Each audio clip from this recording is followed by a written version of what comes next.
Are you thinking about starting your own business, but feeling completely lost in a maze of legal structures and confusing online advice?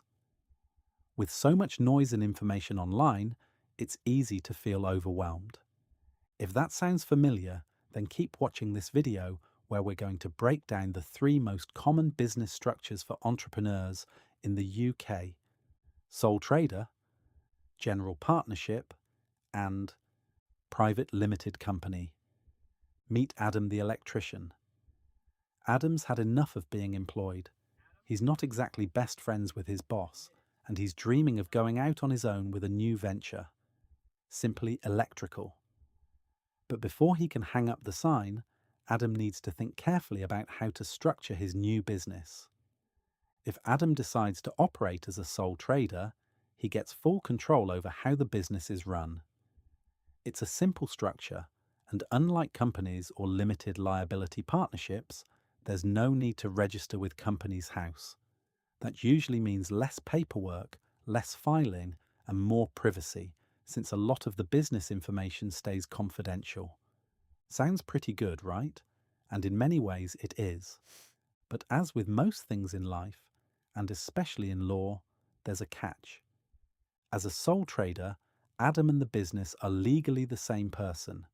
That means he can't separate himself from the business, and he becomes personally liable for everything the business does, including its debts, with no real limit. So, for example, if Adam fails to pay his suppliers, any debt recovery claim would be brought against him personally, not some separate business entity, and that can have serious consequences for his own finances and personal assets. If Adam decides to team up with someone else, let's say Dave the plumber, then a partnership could be the way to go.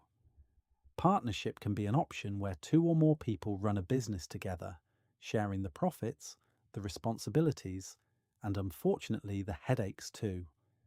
It can be a great setup if you want to combine skills, split the workload, and have someone else there when things get busy. But it's not all teamwork and high fives. In a standard partnership, each partner can be personally liable for the business's debts, and in some cases even for things the other partner has done.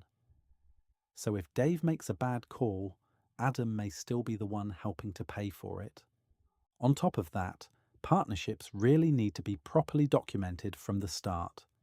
Without a clear agreement, things can get messy very quickly.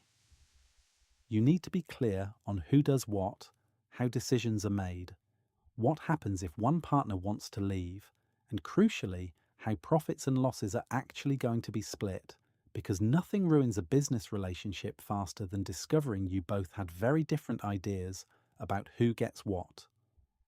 If you want to know more about partnership agreements and what should be in it, check out our other video where we explain the key provisions every partnership agreement should contain.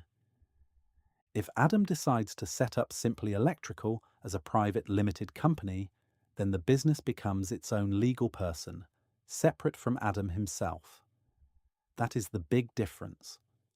Unlike being a sole trader or in a standard partnership, a limited company can own assets, enter into contracts, and take on debts in its own name. One of the main advantages of this structure is limited liability, which means Adam's personal liability would normally be limited to what he has invested in the company. So, generally speaking, if the business runs into financial trouble, Adam's personal assets have a lot more protection compared to operating as a sole trader or general partnership. A limited company can also sometimes look more established and credible to customers, suppliers, and investors, which is never a bad thing when you are trying to grow. Of course, this extra protection and status comes with extra responsibility. Running a limited company involves more administration, more paperwork, and more rules to follow. The company must be registered at Companies House. Annual accounts and confirmation statements need to be filed, and certain information about the business becomes publicly available. Adam would also have duties as a director, which means he cannot just do whatever he likes and hope for the best. And while limited liability is a huge benefit, it is not a magic shield in every situation, especially if directors act improperly or give personal guarantees for the company's debts. So, a private limited company can offer more protection and a more professional image, but in return, Adam has to accept more formalities, less privacy, and far more administration. So, as you can see, there is no one-size-fits-all answer when it comes to choosing the right business structure.